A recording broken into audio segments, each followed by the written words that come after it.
ಈಗಾಗಲೇ ಬಿಹಾರದಲ್ಲಿ ಮತ ಎಣಿಕೆ ಆರಂಭ ಆಗಿದೆ. ಅಲ್ಲಿಯ ಎಲ್ಲ ವಿಧಾನಸಭಾ ಕ್ಷೇತ್ರಗಳಿಗೆ ಸಂಬಂಧಪಟ್ಟಂತಹ ಮತ ಎಣಿಕೆ ಕಾರ್ಯ ಆರಂಭ ಆಗಿದೆ. 243 ವಿಧಾನಸಭಾ ಕ್ಷೇತ್ರಗಳು, 122 ಅಲ್ಲಿ ಮ್ಯಾಜಿಕ್ ನಂಬರ್ ಇರುವಂಥದ್ದು.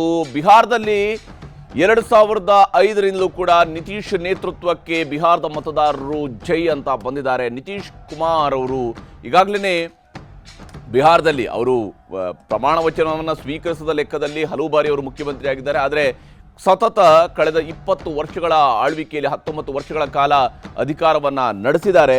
ಮತ್ತು ಈ ಅಧಿಕಾರದ ಅವಧಿಯಲ್ಲಿ ಸಹಜವಾಗಿಯೇ ಅವರು ಕೊಟ್ಟಿರ್ತಕ್ಕಂತಹ ಯೋಜನೆಗಳು ಅಲ್ಲಿಯ ಜನರಿಗೆ ಅರಿವಿದ್ದೇ ಇರುವಂಥದ್ದು. ಇಲ್ಲಿ ಮೋದಿ ಕೊಟ್ಟಿರುವಂತಹ ಭರವಸೆ, ರಾಹುಲ್ ಕೊಟ್ಟಿರುವಂತಹ ಭರವಸೆ, ಹಾಗೆಯೇ ತೇಜಸ್ವಿ ಯಾದವ್ ಕೊಟ್ಟಿರ್ತಕ್ಕಂತಹ ಭರವಸೆ, ನಿತೀಶ್ ಮತ್ತು ತೇಜಸ್ವಿ ಯಾದವ್ ಅವರ ನಾಯಕತ್ವ, ಎಲ್ಲ ವಿಚಾರಗಳಿಗೆ ಸಂಬಂಧಪಟ್ಟಂತೆಯೂ ಕೂಡ ಅಲ್ಲಿಯ ಮತದಾರ ಗಮನಿಸಿರ್ತಾರೆ. ಕೆಲವೇ ಕ್ಷಣಗಳಲ್ಲಿ ಅಂಚೆ ಮತ ಎಣಿಕೆ ಆರಂಭ ಆಗುತ್ತೆ.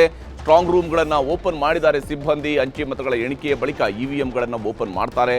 EVMಗಳಲ್ಲಿ ಯಾರ ಗೆಲುವಿನ ಭವಿಷ್ಯ ಬರೆದಿದೆ ಅನ್ನುವಂಥದ್ದು ಗೊತ್ತಾಗುತ್ತೆ. ಈ ಹಿಂದೆ EVMಗಳ ಬಗ್ಗೆ ಸಂಶಯ ವ್ಯಕ್ತವಾಗ್ತಾ ಇತ್ತು ಚುನಾವಣೆಯ ಫಲಿತಾಂಶದ ದಿವಸ, ಫಲಿತಾಂಶ ಬಂದ ಮೇಲೆ. ಆದರೆ ಈಗ EVMಗಳೆಲ್ಲ ನೇರವಾಗಿ ವೋಟ್ ಚೋರಿ ಬಗ್ಗೆನೇ, ಒಟ್ಟು ಮತದಾನದ ಪ್ರಕ್ರಿಯೆ ಬಗ್ಗೆನೇ ಅನುಮಾನಗಳನ್ನು ಹುಟ್ಟು ಹಾಕಲಾಗಿದೆ. ಮತದಾನ ಪ್ರಕ್ರಿಯೆನೇ ಸರಿ ಇಲ್ಲ ಅನ್ನುವಂತಹ ವಿಚಾರಗಳಿಗೆ ಸಂಬಂಧಪಟ್ಟಂತೆಯೂ ಕೂಡ ಆರೋಪಗಳಿದ್ದಾವೆ. ಎಲ್ಲ ಅಂಶಗಳನ್ನು ಗಮನದಲ್ಲಿಟ್ಟುಕೊಂಡೇ ಈಗ ಈ ಬಾರಿಯ ಫಲಿತಾಂಶವನ್ನು ನೋಡಬೇಕು. ಇವೆಲ್ಲದಕ್ಕೂ ಕೂಡ ಅಂತಿಮವಾಗಿ ಮತದಾರ ಉತ್ತರವನ್ನು ಕೊಟ್ಟಿರ್ತಾರೆ. ಮತದಾರರ ಉತ್ತರ ಏನು ಅದನ್ನು ಸ್ವೀಕರಿಸಬೇಕಾಗಿರುವುದು ಪ್ರಜಾಪ್ರಭುತ್ವದಲ್ಲಿ ಪ್ರತಿಯೊಬ್ಬರ ಜವಾಬ್ದಾರಿಯೂ ಕೂಡ ಆಗಿರುತ್ತೆ. ಬಿಹಾರದ ಫಲಿತಾಂಶದಲ್ಲಿ ಯಾರು ಗೆಲುವಿನ ನಗಾರಿಯನ್ನು ಬಾರಿಸಿದ್ದಾರೆ ಅನ್ನೋದನ್ನು ನೋಡಬೇಕು. ಮತ್ತು ವಿಶೇಷವಾಗಿ ಬಿಹಾರದ ಈ ಜಂಕಿ ಕುಸ್ತಿಯಲ್ಲಿ ಮೋದಿ ವರ್ಸಸ್ ರಾಹುಲ್ ಗಾಂಧಿ, ಇದು ಬಹಳ ಮುಖ್ಯವಾಗಿ ಇರುವಂತಹ ವಿಚಾರ. ಯಾಕಂದರೆ ರಾಹುಲ್ ಗಾಂಧಿ ಈ ಬಾರಿಯ ಬಿಹಾರದ ಸೋಲು ಗೆಲುವಿನ ಬಗ್ಗೆ, ಅವರು ಹಿಂದಿನ ಸೋಲು ಗೆಲುವುಗಳಲ್ಲಿ ಎಷ್ಟು ಮಟ್ಟಿಗೆ ಅವರಿಗೆ ಉತ್ತರದಾಯಿತ್ವ ಇರಲಿಲ್ಲವೋ ಅದು ಬೇರೆ ವಿಚಾರ. ಆದರೆ ಈ ಬಾರಿಯ ಚುನಾವಣೆಯಲ್ಲಿ ಹೆಚ್ಚು ಉತ್ತರದಾಯಿತ್ವ ಅವ್ರದ್ದು ಕೂಡ ಇದೆ. ಯಾಕಂದರೆ ಅವರು ಬಿಹಾರದಲ್ಲಿ ಮಾತ್ರ, ಬಿಹಾರ ರಾಜ್ಯಕ್ಕೆ ಸೀಮಿತವಾಗಿದೆ ಒಂದು ರ್ಯಾಲಿಯನ್ನು ನಡೆಸಿದ್ದಾರೆ, ವೋಟರ್ ಅಧಿಕಾರ ಯಾತ್ರೆಯನ್ನು ನಡೆಸಿದ್ದಾರೆ. ಇಡೀ ದೇಶದ ವಿಚಾರವನ್ನಲ್ಲ, ಲೋಕಸಭೆಯ ಪ್ರತಿಪಕ್ಷ ನಾಯಕ ಒಂದು ರಾಜ್ಯದ ವಿಧಾನಸಭಾ ಚುನಾವಣೆಗೆ ಮುಂಚಿತವಾಗಿ ನಡೆಸಿರ್ತಕ್ಕಂತಹ ಬಹಳ ದೊಡ್ಡ ಯಾತ್ರೆ ಇದು. ಇದು ಕೂಡ ಬಹಳ ಮಹತ್ವವನ್ನು ಪಡ್ಕೊಳ್ಳುತ್ತೆ. ಹೀಗಾಗಿ ಇಂಡಿಯಾ ಬ್ಲಾಕ್ನ ಗೆಲುವು ರಾಹುಲ್ ಗಾಂಧಿಗೆ ಬೂಸ್ಟ್ ಕೊಡ್ಬೋದು. ಹಾಗೆಯೇ ಸೋಲಿಗೆ ಅವರೇ ಉತ್ತರವನ್ನು ಕೊಡಬೇಕಾಗುತ್ತೆ ಹೊರತು ಬೇರೆ ಯಾರ ತಲೆ ಮೇಲೆ ಕಟ್ಟೋದಕ್ಕೆ ಆಗೋದಿಲ್ಲ ಈ ಬಾರಿ. ಯಾಕಂದರೆ ಅವರೇ ಈ ಬಾರಿ ಚುನಾವಣೆಯಲ್ಲಿ ಓಡಾಡಿದಂಥವ್ರು. ಫಲಿತಾಂಶ ಇನ್ನೇನು ಪ್ರಕಟಗೊಳ್ಳೋದಕ್ಕೆ ಶುರುವಾಗುತ್ತೆ.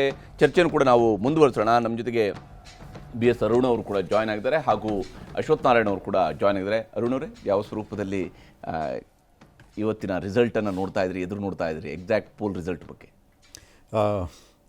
ನಾವು ಇದನ್ನು ನೋಡಿದ್ವಿ, ಎಕ್ಸಿಟ್ ಪೋಲ್ಗಳನ್ನು.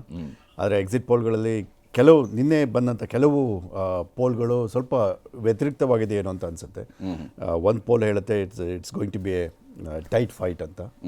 ಸೊ ಹಾಗಾಗಿ ಎದುರು ನೋಡ್ಬೇಕು ನಾವು. ಯಾಕಂದರೆ ಅನೇಕ ಬಾರಿ ಎಕ್ಸಿಟ್ ಪೋಲ್ಗಳು ಕೂಡ ಹೆಚ್ಚು ಕಡಿಮೆ ತಲೆ ಕೆಳಗೆ ಆಗಿರುವಂಥ ಸಂದರ್ಭಗಳು ಇದೆ.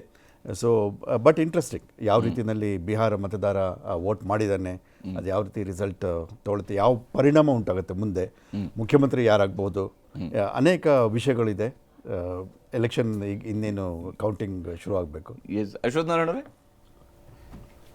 ಈಗೇನು ಇನ್ನೇನು ಕೌಂಟಿಂಗ್ ಶುರುವಾಗ್ತಾ ಇದೆ ಈ ಹಂತದಲ್ಲಿ? ಈ ರಿಸಲ್ಟನ್ನ ಎಲ್ರಿಗೂ ಒಂದು ರೀತಿ ಬಿಹಾರ್ ರಿಸಲ್ಟು ದೇಶದ ರಾಜಕಾರಣದ ಮೇಲೆ ಒಂದು ರೀತಿ ಪರಿಣಾಮ ಬೀರುತ್ತೆ ಅನ್ನೋದು ಒಂದು ಚರ್ಚೆ ನಡೀತಿದೆ.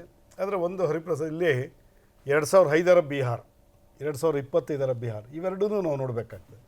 2005ರಲ್ಲಿ ಬಿಹಾರ್ ಯಾವ ರೀತಿ ಇತ್ತು, 2025ರಲ್ಲಿ ಬಿಹಾರ್ ಯಾವ ರೀತಿ ಇದೆ ಅನ್ನೋಂಥದ್ದನ್ನು ನೋಡಬೇಕು.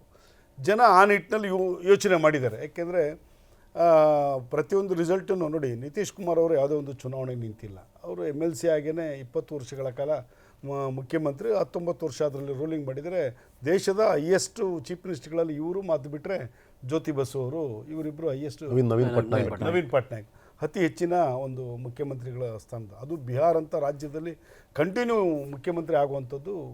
ಒಂದೇನಂತೇಳಿ ನಿತೀಶ್ ಕುಮಾರ್ ಅವ್ರ ಮೇಲೆ ಯಾವುದೇ ರೀತಿ ಅಲಿಗೇಷನ್ಸ್ ಚಾರ್ಜಸ್ ಇಲ್ಲ, ಅವ್ರ ಮೇಲೆ ಭ್ರಷ್ಟಾಚಾರದ ಆರೋಪ ಇಲ್ಲ.